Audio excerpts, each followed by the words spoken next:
variformin's been extinct since the Cretaceous period. I mean, this thing is about this thing. What?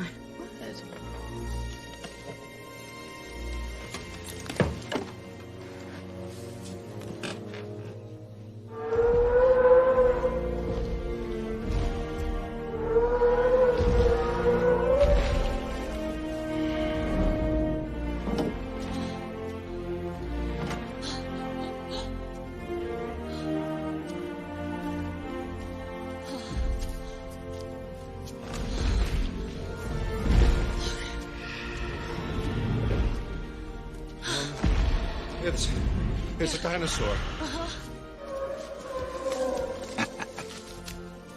You did. You crazy son of a bitch, you did.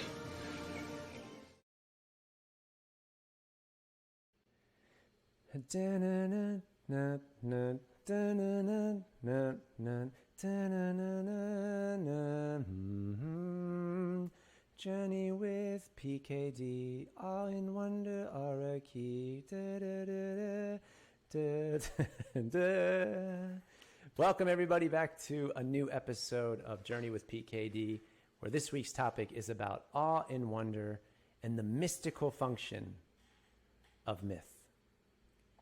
This comes from Joseph Campbell's 4 basic functions of myth that he brought to the world in explaining how the technology of storytelling actually serves a functional purpose, and it touches on different dimensions of our experience. And he laid this out very, very beautifully throughout his life's work. If you're not familiar with Joseph Campbell, he was an American writer in literature. He taught at Sarah Lawrence College in New York. He did extensive work and studies in comparative religion and mythology. But his work, for me, has meant a lot ever since I saw his Power of Myth series when I was 16 years old. And he actually, thinking about awe and wonder, because of the way he presented it and the way my personality reacted to it, it has stayed with me ever since. The certain way he would explain things really took me into the world of how myths are these living, breathing conversations that we have with ourselves on so many different levels. So Joseph Campbell was a big part of my life, but also he would later go on to demonstrate, and I think Hollywood was really influenced by him because of his work in diving into so many different myths and stories from around the world in different cultures. And what he would describe would connect so many dots that would help people perhaps see with eyes they have not seen before into the world of myth. And one of the functions, so we're just going to start with one today, and we'll get into the others as the weeks go, is the mystical function of myth. So storytelling and artists alike, we have this technology we can use to reach people, to help them feel and experience things. And so it's on the receiving end as people who are experiencing art, in the idea of connecting with the mystical function, but also the artists who make the art, whether you're singing, dancing, writing poetry, shooting a film, a television show, writing a comic book, whatever is coming through you is something that you're in touch with that is of a extraordinary place. Scripture and religious traditions have this idea of the mystical component. It's in, I would assume, all traditions, but I don't know all traditions, but I would just simply say that anything that captivates you in a sense of both the beautiful, the extraordinary, the miraculous, but also the terrifying and the complete fixation on something mysterious, you're dealing within the realm of the mystical. So the parting of the Red Sea, but also the 10 plagues, you have something that is just reminding you of a different quality that is not inside this world in our everyday experience. It's not the everyday rote things that we do, but something that transcends and transports us to a place where these things live. And classic examples are usually associated in modern filmmaking, or just filmmaking in general, with usually things that play in the imagination, that take us to other worlds, that bring us to see things that we don't see in our normal everyday lives and experience the unexplainable.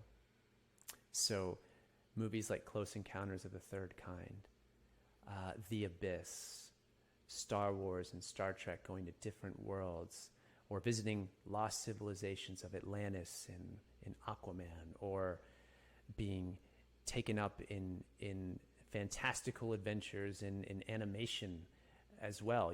Lion King and movies like Princess Mononoke or Spirited Away, anime, or video games even. If you are like Assassin's Creed or Final Fantasy, anything that has characters that you can fall in love with and enjoy and be invested in, you're typically touching the world of myth. There is something playing out that's resonating with you.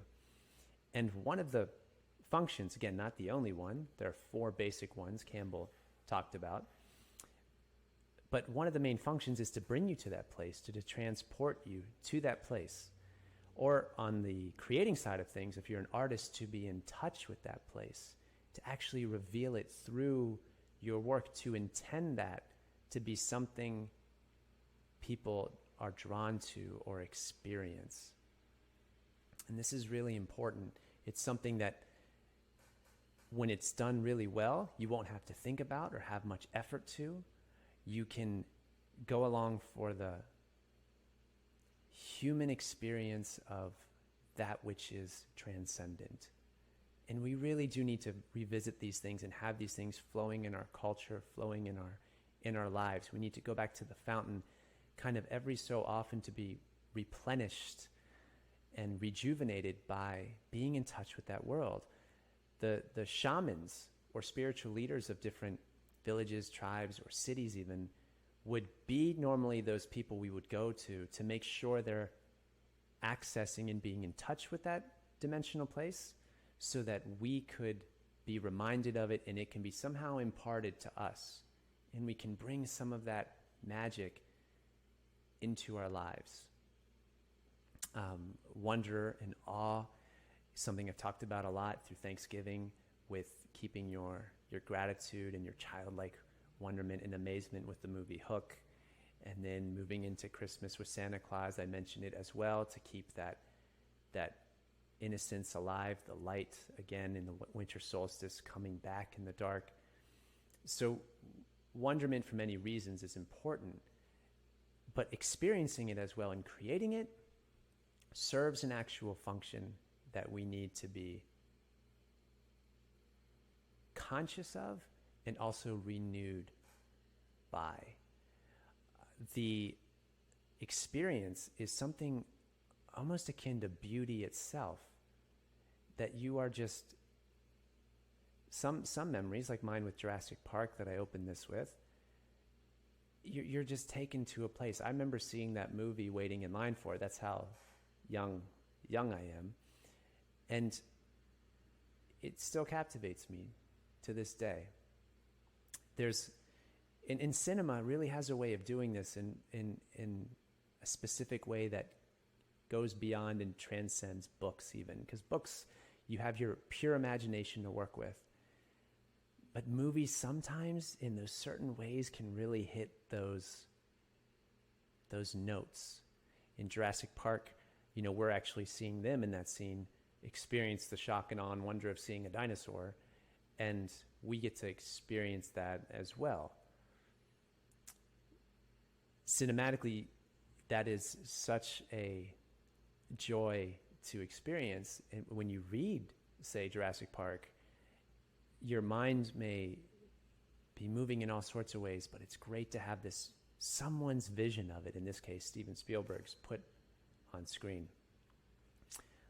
One of my favorite cinematic wonderment kind of scenes is from Return of the King, in the lighting of the beacons.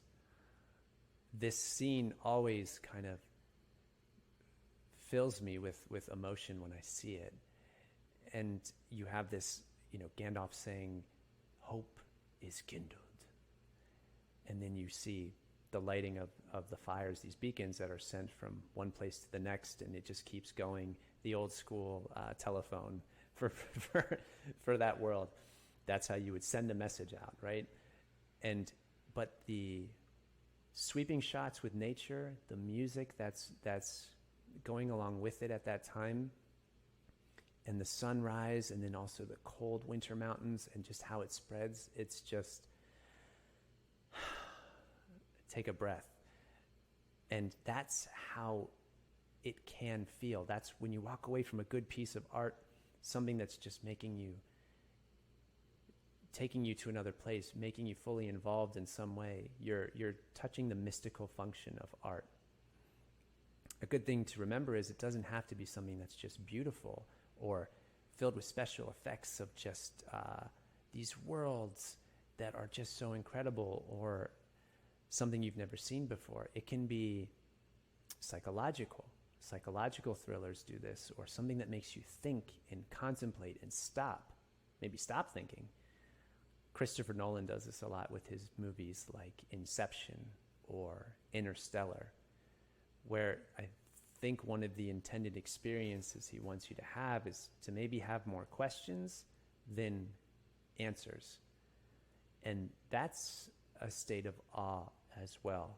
That's a state of wonder, and that's a function of myth, of being drawn into something and having a reaction that fills your soul, your psyche, with a new thing just got planted in there, a new ingredient to now chew on. And that's what art can do. It's great that we're starting off 2023, but we can look at 2022 and see how art went for most people. And I would say that we got the opposite. And you can catch my other video on the inverted journey and can we do such things? Can you take something and flip it, invert it, hijack it, pervert it? And the answer is yes. From my opinion, you can. So everything has its opposite. The mystical function being inspiring awe and wonder in both a beautiful way, but also a terrifying way. That's true too. Psychological thrillers, again, things that can make you think, things that totally blow your mind. It's not just, oh, wow, it's so beautiful. You can be like, whoa, kind of Neo Matrixy, like, whoa. It serves all these things, but you can have the flip side, which would be bland, uninspiring, unimpressive art.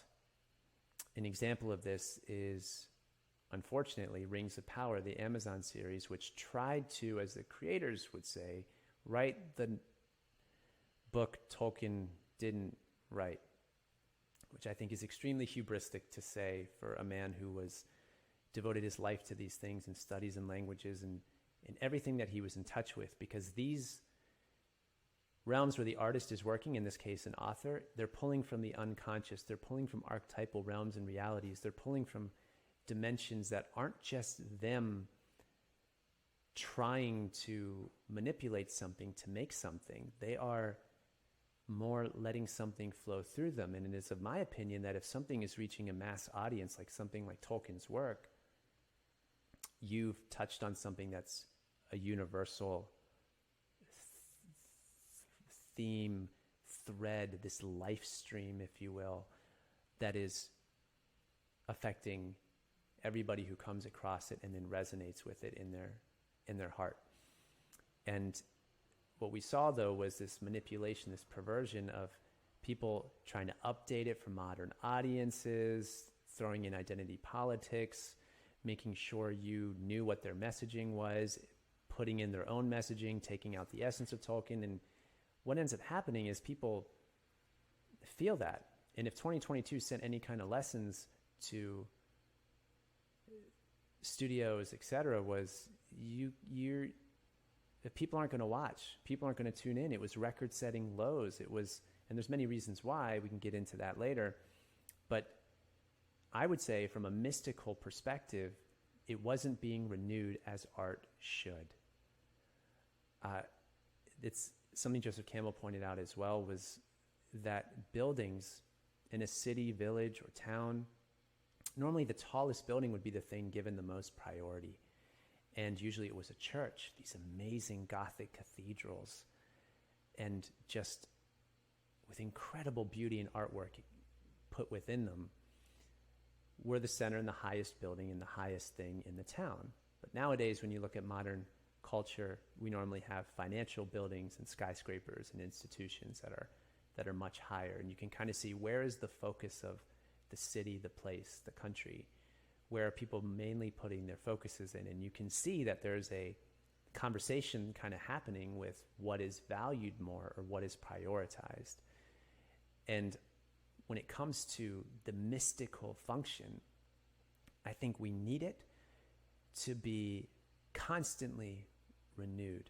We need to bring that extraordinary, that otherworldly, that something else is happening here. When you clue into Old Testament readings and you're seeing these miracle things happening, it's a indication of, whoa, I should pay attention.